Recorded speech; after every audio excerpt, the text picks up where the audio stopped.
কি দুলা ভাই কি কথা বলতেছেন কানাইয়ের সাথে?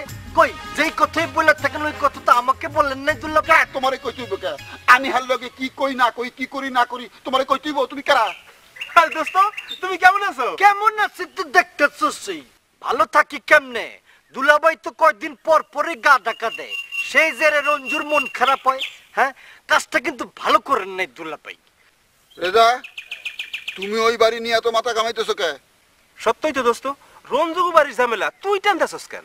কানাই তুই তো বেইমানের মতো কথা বললি। আরে বন্ধুর দুঃসময় কি বন্ধু যাব না? হ্যাঁ, দুলাভাই তো প্রতিনিয়ত আমার বন্ধু রঞ্জুরে পেচের মধ্যে ফেলায় দেয়, আর আমি তার বন্ধু হিসেবে কি চুপ থাকতে পারি?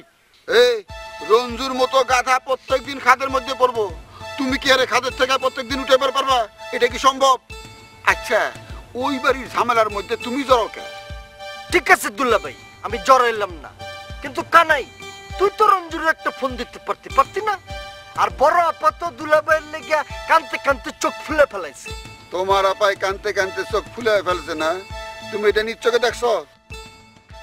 ঠিক আছে দুলাভাই, আমি জড়াইলাম না, কিন্তু কানাই তুই তো রঞ্জুর একটা ফোন দিতে পারতি না?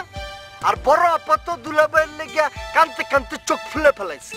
তোমার আপায় কানতে কানতে চোখ ফুলে ফেলছে না? তুমি এটা নিজ চোখে দেখছো? আরে কেমনে কইবো, ওই লাল্লিকু বাড়ি গেলে তো রঞ্জু ফোন করে কিছু কইছে, ওই ধারণার উপরে কিছু কইয়ে ফেলাইছে, তাই না রে দোস্ত? কানাই তুই কিন্তু ইদানিং কেমন জানি বেশি বেশি বোঝা শুরু করছিস। আমি কিন্তু কম বুঝি নাই, আমি ডিগ্রি পাস করে এলএলবি পাস করে আমি কিন্তু এখন অ্যাডভোকেট। আমি অ্যাডভোকেট। তুমি কি রাগ করছো? না, রাগ করার কি আছে? যেমনে করে কথা কইতেছেন রাগ না করে উপায় আছে?